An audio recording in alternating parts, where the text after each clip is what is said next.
বাংলাদেশের উত্তর পূর্ব প্রান্তে সিলেট জেলার কমলগঞ্জ উপজেলা থেকে প্রায় 50 কিলোমিটার দূরে অবস্থিত ভোলাগঞ্জ সাদা পাথর। এটি ধলাই নদীর তীরে ভারতের মেঘালয় রাজ্যের পাহাড় ঘেঁষে গড়ে ওঠা একটি অনন্য প্রাকৃতিক সৌন্দর্যের স্থান। শত শত বছর ধরে বর্ষা মৌসুমে পাহাড়ের ঝর্ণার স্রোত মেঘালয় থেকে ভেসে আসে সাদা ঝকঝকে পাথর। এই পাথর জমে তৈরি হয় নদীর বুক জুড়ে অসাধারণ দৃশ্যপট। বছরের পর বছর ধরে এটি শুধু পর্যটন কেন্দ্র নয়, বরং স্থানীয় মানুষের জীবিকার অন্যতম উৎস হয়ে উঠেছিল।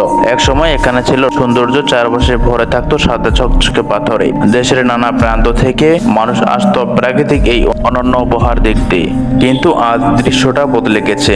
এখানে একসময় পাথরের পাহাড় ছিল, এখন সেখানে শুধু ধুলো আর বালি। অবৈধভাবে কোটি কোটি টাকার পাথর তুলে নেওয়া হচ্ছে, হারিয়ে যাচ্ছে নদীর বুকের প্রাণ। স্থানীয়রা বলছে, আগে এখানে চোখে ধাঁধা লেগে যেত, এত পাথর ছিল। এখন খালি জায়গা, পর্যটকও আর আসে না। তাদের আয়ের পথ বন্ধ হয়ে যাচ্ছে।